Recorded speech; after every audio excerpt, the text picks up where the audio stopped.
Bienvenidos al podcast de Safety Ya Audio Normas SST. Mi nombre es Carolina Ávila Corán y haremos un recorrido por los artículos del decreto 768 de 2022 que trata sobre la cotización a la ARL. Básicamente es el que define el nivel de riesgo en que se clasifica cada actividad económica y dependiendo de ese nivel de riesgo se hace el pago a la administradora de riesgos laborales. Durante la lectura, pues daré unos comentarios de los artículos del considerando y del anexo técnico, que aunque me parece que es el mejor contenido que ha redactado el Ministerio del Trabajo, pues todavía hay prevencionistas y empresarios que no lo entienden bien. Como es un podcast, podrás escucharlo en el transporte mientras realizas tareas del hogar o esperando a alguien para una cita. Vamos entonces a iniciar por este recorrido, decreto 768 de 2022. Este decreto tiene un total de 9 artículos y un anexo técnico. En el anexo técnico revisaremos los aspectos generales y haremos unos breves comentarios sobre la tabla de clasificación. Obviamente no la vamos a leer completa. Decreto número 768 de 2022, del 16 de mayo del 2022, por el cual se actualiza la tabla de clasificación de actividades económicas para el Sistema General de Riesgos Laborales y se dictan otras disposiciones. El presidente de la República de Colombia, en ejercicio de las facultades constitucionales y legales y en particular las conferidas en el numeral 11 del artículo 189 de la Constitución Política, el artículo 56 de la Ley 489 de 1998, el literal R del artículo 46 del decreto Ley 663 de 1993 y en desarrollo del artículo 28 del decreto Ley 1295 de 1994 y considerando que el parágrafo del artículo 28 del decreto Ley 1295 de 1994 dispone que el Gobierno Nacional, a través del Ministerio del Trabajo y Seguridad Social, previo concepto del Consejo Nacional de Riesgos Profesionales, revisará periódicamente la tabla de clasificación de actividades económicas, cuando menos una vez cada 3 años, e incluirá o excluirá las actividades económicas de acuerdo al grado de riesgo de las mismas, para lo cual deberá tener en cuenta los criterios de salud ocupacional emitidos por entidades especializadas. Eso estaba en 1994, cuando el Ministerio del Trabajo era Ministerio del Trabajo y Seguridad Social. Recuerden que después se unió con el Ministerio de Salud y luego se volvió a separar. Actualmente, en el 2024, hablamos del Ministerio del Trabajo, nada más. Habla del Consejo Nacional de Riesgos Profesionales. Recordemos que ahora todo lo que era profesional es laboral, entonces hablamos del Consejo Nacional de Riesgos Laborales. Y hay un elemento importante. ¿Cada cuándo el Ministerio de Trabajo debe hacer esta revisión? Cada 3 años. Sin embargo, el Ministerio del Trabajo no lo hizo así, porque han pasado 20 años hasta la expedición de este decreto. El decreto anterior es el 1607 del 2002 y ese decreto, pues pasaron 20 años, no le hicieron ninguna modificación y vamos a ver en el recorrido que no es que no hubieran cambios. Bastantes cambios se presentaron en 20 años y el Ministerio del Trabajo no hacía la actualización. Vamos a ver si ahora sí empiezan a ser juiciosos y en el 2025 hacen la siguiente actualización, porque ya hay cambios. Ahorita les cuento un poquito algunas actividades que no están en esta tabla, que sí existen en el RUT y bueno, vamos a ver un poquito más de este considerando.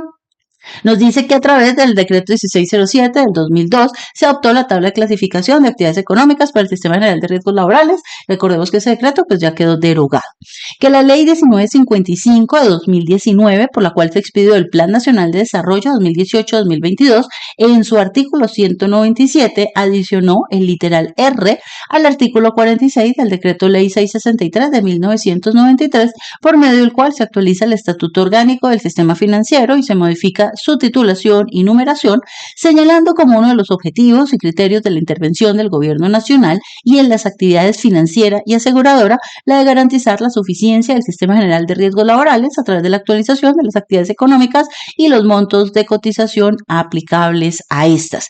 Tengamos en cuenta que las administradoras de riesgos laborales son aseguradoras, por eso hacen énfasis en el tema del sistema financiero, porque ellas también son vigiladas por Superfinanciera, que debido a la globalización de la economía que trae consigo la información de nuevas tecnologías y procesos productivos que generan nuevas actividades económicas, se advirtió la necesidad de modificar la tabla de clasificación de actividades económicas para el Sistema General de Riesgos Laborales, de la cual deriva la determinación de la clase de riesgo de cada empresa y, consecuencia, la cotización al Sistema General de Riesgos Laborales. Y aquí es un tema que hay que hacer énfasis. Depende de las actividades económicas, es decir, lo que la empresa factura. ¿Yo qué facturo? Panes. Entonces depende de el sector de la panadería, el sector de alimentos en el subsector de panaderías. Va a depender de la actividad económica. Al final entiéndase actividad económica para efectos de este decreto, lo que factura la empresa. ¿Qué se dedica? ¿Qué le genera ingresos? Y para tal efecto, se tomó como referencia la resolución 66 del 31 de enero del 2012, expedida por el Departamento Administrativo Nacional de Estadística, DANE, mediante la cual se adoptó la clasificación de actividades económicas, clasificación industrial internacional uniforme SIU, revisión 4, adaptada para Colombia, con el objeto de estandarizar la clasificación y códigos de las actividades económicas de las entidades públicas y privadas, así como la generación de estadísticas comparables internacionalmente. Aquí es importante decir que esto de tomar como referencia, yo lo pondría como en comillitas, era una obligación hacer el cambio, porque el Departamento Administrativo Nacional de Estadística, conocido aquí en Colombia como el DANE, pues es el que determina las actividades económicas, y a partir de esas actividades económicas que se adoptan en Colombia, esta clasificación internacional, es que se generan las estadísticas del país. Entonces, esto se hizo en el 2012 y todas las entidades tenían que hacer los cambios. Seguramente los que llevan bastante tiempo en esto o han sido empresarios o han estado cerca de las áreas administrativas, se dieron cuenta de que en el 2012 precisamente todas las cámaras de comercio nos hicieron actualizar a los empresarios nuestro registro para colocar la nueva clasificación correspondiente a la nueva tabla. La DIAN también hizo actualizar tanto a empresas como a particulares su RUT para tener la nueva tabla, porque era una obligación. Pero esto fue en el 2012 y el Ministerio de Trabajo se demoró 10 años para hacer la actualización. Es por eso que durante el 2012 y 2022 uno tenía en su RUT una actividad económica y en la ARL tenía otra, porque cambiaron muchísimas, muy poquitas actividades mantuvieron su código. Pero esto viene del 2012 y el ministerio tenía que revisar cada 3 años. ¿Y cómo es posible que en el 2012, 2013, 2014, allá van 3 años, no se dieron cuenta que tenían que actualizar la tabla de actividades económicas? Bueno, pero es importante tener en cuenta que el que rige en Colombia cuáles son las actividades económicas es el DANE. ¿Por qué es relevante?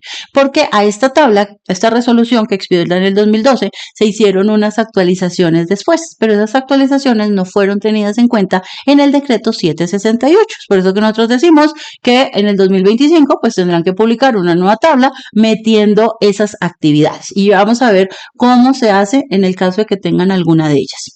Que el Ministerio del Trabajo, en convenio con la Universidad Nacional, realizó entre los años 2015 y 2017 un estudio técnico con el fin de adelantar la modificación de la tabla de actividades económicas para el Sistema General de Riesgos Laborales, teniendo en cuenta la información reportada por las administradoras de riesgos laborales y el análisis de riesgo inherente de las actividades económicas a la clasificación industrial uniforme. Es decir, la norma salió en el 2012, que el DANE dijo hay que cambiar las actividades. El ministerio sabía que cada 3 años tenía que revisar la tabla, pero solo hasta el 2015 contrató los estudios de la Universidad Nacional. Y esos son los que se utilizan para esta tabla, es decir que tiene información hasta el 2017, por eso los últimos años no se ven reflejados, a pesar de que el DANE ha hecho actualizaciones. Que mediante la actualización de la tabla de clasificación de actividades económicas se generan estadísticas comparativas a nivel nacional e internacional por actividades económicas, afiliación, eventos de accidentalidad y enfermedad laboral, acorde con los parámetros y recomendaciones del convenio 160 de la Organización Internacional del Trabajo, OIT, convenio sobre estadísticas del trabajo, aprobado mediante la Ley 66 de 1988. Y por eso es importante que las empresas queden bien clasificadas. Y por eso lo que hacen muchas empresas, algunos asesores y algunos prevencionistas, por desconocimiento de la norma, es crear unos centros de trabajo que no existen, terminar poniendo personas en actividades económicas que no corresponden por una falsa interpretación de la norma y afectando las estadísticas de esos sectores. Que en sesión 8 del 23 de octubre del 2019, el Consejo Nacional de Riesgos Laborales emitió concepto favorable para la actualización de la tabla de actividades económicas para el Sistema General de Riesgos Laborales conforme con el artículo 28 del Decreto Ley 1295/1994. que teniendo en cuenta las razones fácticas y jurídicas expresadas, se hace necesario actualizar la tabla de clasificación de actividades económicas para el Sistema General de Riesgos Laborales y derogar el decreto 1607/2002. Mire que el Consejo Nacional lo aprobó en 2019 y la norma salió en 2022. Son bastante lentos los procesos de actualización aquí en Colombia. El artículo 311 del decreto 72/2015, único reglamentario del sector trabajo, en el numeral 2, indica que el decreto 1607/2002 no quedó cobijado por la derogatoria integral, que en cumplimiento de lo previsto por los artículos 3 y 8 de la Ley 1437/2011 y 2.1.2.114 del Decreto 1081/2015, único reglamentario del sector presidencial de la República, las disposiciones contenidas en el presente decreto fueron publicadas en la página web del Ministerio del Trabajo para comentarios de la ciudadanía y los grupos de interés durante los periodos comprendidos entre el 22 de febrero al 8 de marzo de 2019, del 18 de septiembre al 9 de octubre del 2021 y del 5 al 11 de mayo del 2022. Recuerden que si ustedes se suscriben a la alerta legal de Safety Ya o a la membresía, nosotros les estamos informando cada vez que nuevos proyectos de acto administrativo son de interés de la comunidad prevencionista, así que no olviden suscribirse a nuestros servicios. Decreta, en mérito de lo expuesto, decreta. Entonces vamos a ver ahora sí, artículo por artículo. Artículo 1. Objeto. Adoptar la tabla de clasificación de actividades económicas para el Sistema General de Riesgos Laborales contenida en el anexo técnico que hace parte integral del presente decreto. Artículo 2.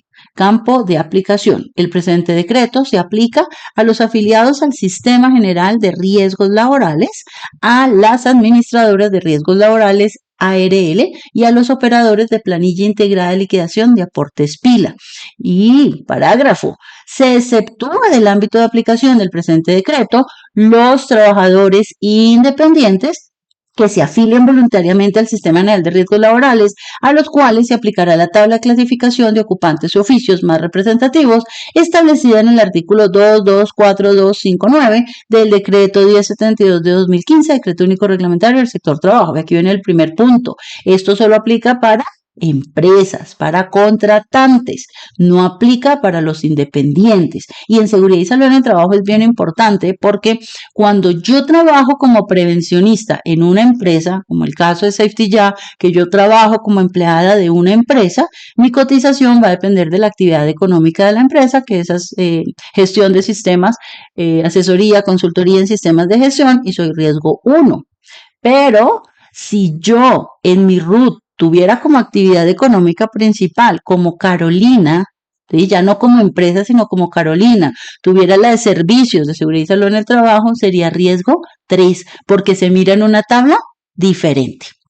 Si quieres que hagamos videitos sobre esto, déjanos en los comentarios si te gustaría que explicáramos un poco esas diferencias entre la clasificación de las personas naturales y de las personas jurídicas, digámoslo así, de los contratistas independiente persona natural y los que están en el 768. Artículo 3. Definiciones. Para el efecto del presente decreto se optan las siguientes definiciones. SIU, sigla de la Clasificación Industrial Internacional Uniforme de todas las actividades económicas, en la cual se presentan ordenada y jerárquicamente las actividades económicas en el país, su descripción y aplicabilidad estadística y su relación con el ámbito internacional. El Código de Clasificación Industrial Uniforme, Internacional Uniforme SIU, define la actividad económica contenida en la tabla de clasificación del Sistema General de Riesgos Laborales, y ya sabemos que eso no es un invento de mi trabajo, eso es algo internacional a lo que se ha acogido Colombia, y en Colombia quien lo adapta a Colombia es el DANE. Y NSP, sigla que identifica las actividades económicas no clasificadas en otra parte. Artículo 4. Empresas con más de un centro de trabajo. Las empresas con más de un centro de trabajo podrán tener diferentes clases de riesgos para cada uno de ellos por separado, siempre que exista una diferenciación clara en la actividad que desarrolle, en las instalaciones locativas y en la exposición a peligros, conforme con lo establecido en el artículo 22439 del decreto 1072/2015, único reglamentario del sector trabajo. Y aquí es muy, muy importante tener en cuenta que uno no crea centros de trabajo por cargo, uno no crea centros de trabajo por funciones, uno no crea centros de trabajo a partir de actividades específicas, tareas que se realicen en la organización. Los centros de trabajo, bien lo dice, es en una actividad económica, es decir, que yo facturo una cosa y facturo otra. Por ejemplo, nosotros En Safety Ya tenemos dos actividades económicas. Una actividad económica que es de servicios de consultoría de seguridad y salud en el trabajo, y yo facturo servicios de consultoría de seguridad y salud en el trabajo. Pero también tengo una actividad económica que son servicios de software, y por software es otra actividad económica, y eso, pues, quien más se los puede explicar son los contadores, el revisor fiscal, las personas administrativas. Y esto tiene unas implicaciones legales porque nosotros cuando hacemos los reportes tributarios tenemos que decirle a la DIAN y a las entidades distritales cuánto se facturó por una actividad y cuánto se facturó por otra, porque esto al final va a redundar en esos reportes que se realizan por actividad y que son compartidos pues con las agencias internacionales, con la ONU, con el Banco Mundial y con todas aquellas con las que Colombia está obligada a generar reportes. Entonces, es actividad económica, es decir, por la que yo facturo. Y eso es muy importante al tener en cuenta al revisar la tabla.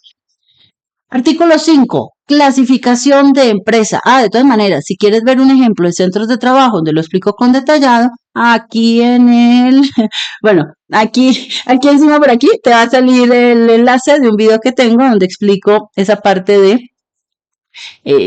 centros de trabajo. Clasificación de empresa, artículo 5. Cuando una actividad económica no se encuentra en la tabla contenida en el anexo del presente decreto, la empresa y la administradora de riesgos laborales efectuarán la clasificación de acuerdo con la actividad más afín contemplada en la tabla, para lo cual deberán tener en cuenta el peligro y riesgo laboral, las materias primas, los materiales e insumos que se utilicen, los medios de producción, procesos y almacenamiento y transporte. Artículo 6. Y ahorita vamos a ver por qué el transporte es importante. Vamos a ver ahorita un ejemplo. No en todas nos afecta el transporte, pero hay unas poquitas que sí. En las que lo afecta está explícito en la tabla. Si no está explícito en la tabla, no importa. Artículo 6. Modificación de la clase de riesgo de la empresa. Cuando por efecto de la actualización de la tabla de clasificación de actividades económicas la clase de riesgo de la empresa sea modificada, ésta deberá cotizar por el valor inicial que le corresponda conforme a lo previsto en el artículo 22435 del decreto de 72 de 2015, la norma que lo modifique o sustituya. Y cuando ustedes hagan la actualización, yo siempre recomiendo, mire, la actualización tiene que dejar evidencia. La actualización no la hace el empleador, la actualización la hace la ARL. Entonces uno llama a la ARL, dice que necesita reclasificación de su actividad, que vaya a un asesor, que deje un informe de visita, tiene que quedar un acta de visita donde se establece esa actualización. Pero tiene que ser algo que el asesor de la ARL determina, no que ustedes llaman y dicen, ay, cámbiame la actividad. No, no debe ser así, porque quien tiene, digamos, la autoridad para definir la actividad económica de la ARL, yo recomiendo que todos esos cambios siempre queden documentados por escrito en un acta de visita donde se establezca acá todo. Artículo 7. Socialización y divulgación corresponde a las administradoras de riesgos laborales, ARL, a partir de la fecha de entrada en vigencia del presente decreto, capacitar y asesorar a sus afiliados sobre la implementación de la tabla de actividades económicas que aquí se adopta. Dentro de los 60 días calendarios siguientes a la entrada en vigencia del presente decreto, las administradoras de riesgos laborales entregarán a los Ministerios de Salud y Protección Social y del Trabajo un documento que contenga el plan de trabajo y el cronograma de las capacitaciones a sus afiliados. Los Ministerios de Salud y Protección Social y del Trabajo podrán adelantar actividades de divulgación sobre lo previsto en el presente decreto. Este tiempo de esos 60 días obviamente ya pasó, esto ya está en firme. ¿Por qué se menciona aquí al Ministerio de Salud? Se menciona al Ministerio de Salud porque si ustedes recuerdan, en el ámbito de aplicación hablaba también de los operadores de planilla pila. Entonces, ¿qué pasa? Que los operadores de planilla tenían que ahora pedir el código de actividad económica al momento de hacer los pagos de planilla pila y establecer que algunas empresas iban a tener que cambiar ese código. Entonces, el Ministerio de Salud lo que hizo fue expedir una resolución donde decía a los operadores de planilla plina cómo se iba a manejar esa transición, porque además la transición iba del 16 de mayo al 16 de noviembre. Entonces, generó muchas dudas de si tenían que el mes de noviembre partirlo, la mitad con un código de actividad y la mitad con el otro, o cómo se iba a hacer, porque no terminaba en una fecha específica. Finalmente, el Ministerio de Salud pues hizo todas las resoluciones y al final dejó que se comenzaba en enero. Es decir, que no se hacía nada en noviembre, iba a ser la transición, pero diciembre se seguía pagando con el mismo valor y era ya en enero donde se hacía el cambio del código de actividad para que comenzara el año con el nuevo código y no quedaran también las estadísticas del 2022, así como raras. Artículo 8, transición. El Ministerio de Salud y Protección Social modificará la planilla integrada de liquidación de aportes, PILA, y la implementará entre los 6 meses siguientes a la entrada en vigencia del presente decreto, fecha a partir de la cual los aportantes cotizarán conforme con la tabla adoptada en el presente acto administrativo. Artículo 9. Vigencia derogatoria. El presente decreto entra en vigencia a partir de la fecha de su publicación y deroga el decreto 1607-2002, vencido el plazo previsto en el artículo anterior. ¿Quiénes firman? Miren que hay 3 firmantes. ¿Por qué? Porque esto no es una ley, es un decreto. ¿Sí? No es, y ahí podemos hasta dar el ejemplo de la organización, no es como una orden de la alta dirección, ¿no? Que la alta dirección dice hágase y pues los empleados hacen caso. No, no, no, aquí no es una ley, es un decreto. Para que un decreto incluya obligaciones de diferentes partes, pues tienen que formar parte del decreto todos aquellos que están relacionados. En este caso, ¿quiénes firman? Obviamente Presidencia, porque es un decreto.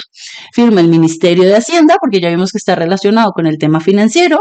Firma el Ministerio de Salud, porque ya vimos que tiene relación con la planilla PILA. Y obviamente el Ministerio del Trabajo, que es el responsable de la tabla de clasificación.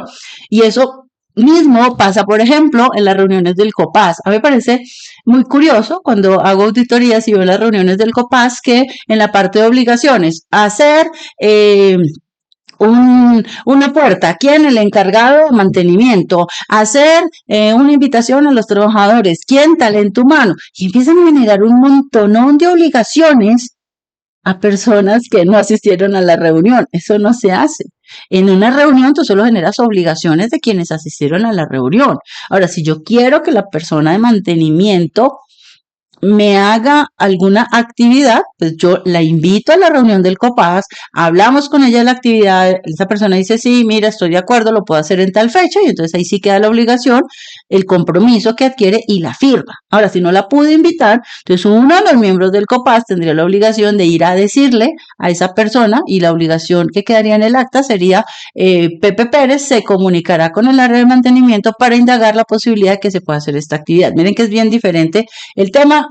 Bueno, se me ocurrió aquí mencionarlo. Entonces vamos a ver el anexo técnico. Me parece que este anexo técnico está muy bien hecho, es muy sencillo. En poquitas frases el Ministerio del Trabajo expresó el paso a paso que hay que seguir. Sin embargo, muchas personas aún no lo entienden, por lo cual quiero hacer énfasis en este punto.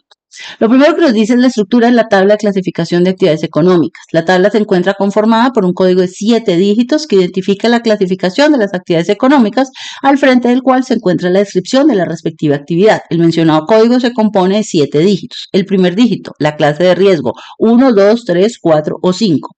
Dígitos del 2 al 5, el código de clasificación industrial uniforme SIU, revisión 4 adaptada para Colombia, y dígitos 6 y 7, la subactividad económica en igual clase de riesgo. Entonces vamos a ver aquí un poquito de la tabla. Entonces viene la clase de riesgo, este es 2, este es 1, este es 1, el código SIU 0161, 1312, 1410 y ya el código de la subactividad, grupo 1, aquí, por ejemplo, aquí hay 1 y 2, ¿no? No en todos tienen, a veces solo hay grupo 1. Forma predeterminada cuando solo hay 1, pues es el grupo 1, pero hay algunas actividades que tienen 2. Y luego, pues ya viene la descripción. La descripción es muy importante porque cuando tenemos varias actividades con el mismo código SIU, nosotros tenemos que leerlas todas, revisarlas, analizarlas para identificar realmente cuál es la clase de riesgo y cuál es el código de subactividad al que pertenece nuestra empresa. Luego en la parte B nos dice el paso a paso, el texto mejor redactado por el Ministerio del Trabajo, de estos que no generan dudas. Sin embargo, hay algunas personas que no los han leído y por eso muchas empresas están pagando más de lo que les toca a su ARL. Para determinar la clase de riesgo en la que se clasifica la empresa, se deberá proceder así. Primero, identificar el Código de Clasificación Industrial Internacional Uniforme, código SIU, de la actividad económica principal señalado en el Registro Único Tributario RUT. ¿Sí? Actividad económica principal. Se supone que uno en el RUT tiene de primeras la actividad que le genera más ingresos, ¿no? Ya que ustedes estén teniendo una actividad que no es, ya eso toca mirarlo con el contador, pero de forma general, de forma predeterminada, con el principio de la buena fe, todas las empresas en el RUT tienen de primeras la actividad económica principal, es decir, la que más factura, la que le genera más ingresos a la empresa. Segundo, ubicar el código identificado en la columna denominada SIU, revisión 4, de la tabla de clasificación de actividades económicas. Para determinar el código adicional de la tercera columna, se tendrá en cuenta la descripción de actividad económica final descrita en la cuarta columna. Entonces, ¿qué hacemos nosotros? Vamos al root de la empresa, buscamos el código y ese código lo buscamos acá. Por ejemplo, en el caso de Safety, el código es 7020, actividad de consultoría de gestión. Si ustedes observan en el buscador, cuando ustedes lo busquen, en este caso creo que no se está viendo, porque no sé, ahí se alcanza a ver, solo hay una, ¿sí? Solo hay una, es decir, no hay pierde. La actividad de consultoría de gestión es riesgo 1, solo hay una, solo hay un grupo, no hay ninguna duda al respecto. Va a ser así siempre, no importa lo que hagamos, no importa qué cliente tengamos, que yo tengo un cliente riesgo 5, no, es que miren que no depende del cliente, no depende de dónde voy a tener, depende del servicio que yo ofrezco, yo facturo. Entonces, si yo voy a hacer actividad de consultoría de gestión en una empresa riesgo 2, 3, 4 y 5, no importa, yo sigo cotizando por riesgo 1 porque esa es mi actividad económica principal, es lo que yo facturo. Ah, que es que yo soy creativa y yo además estoy cotizando que voy a hacerle de entrenador de trabajo en alturas. Ah, es que eso es otra actividad económica. Ya los centros de entrenamiento no tienen código 7020 porque ya son un centro de entrenamiento. Lo que facturan es entrenamiento en actividades de alto riesgo, en tareas de alto riesgo. Entonces ellos tienen una actividad económica principal diferente y por eso tienen un nivel de riesgo diferente. Y yo no me voy a poner a ofrecer cosas que no soy. Yo ofrezco es consultoría y mientras yo ofrezca consultoría, no importa si visito una empresa de riesgo 1, 2, 3 o 4, yo sigo cotizando como empleada con el riesgo de la actividad económica principal de la empresa. Muy diferente a que yo empiece a cotizar como independiente. Ahí sí es muy diferente, mi riesgo cambia y ya no se tiene en cuenta este decreto. Ahora, hay otras actividades como por ejemplo la de ferretería. La actividad de ferretería es bien interesante porque aparece 5 veces en la tabla. Aparece con riesgo 1, luego aparece con riesgo 2, luego aparece con riesgo 3 y luego aparece con riesgo 4. Entonces, ¿qué es importante? Para poder saber realmente cuál es el riesgo de mi ferretería, yo tengo que aquí mirar la actividad. Y en el caso de la ferretería es bien interesante porque depende si hay autotransporte o no hay autotransporte. Pero de eso te tengo un videito donde te explico al detalle todo este tema. Te recomiendo el primero de la ferretería porque te muestra los casos en los cuales hay actividades económicas que tienen varios niveles de riesgo dependiendo de si hay transporte o no. Y en el segundo te dejo el ejemplo de otra actividad económica que seguramente va a ser de tu interés, que es la de minería. Pero aquí hay un elemento importante porque te explico en detalle los centros de trabajo.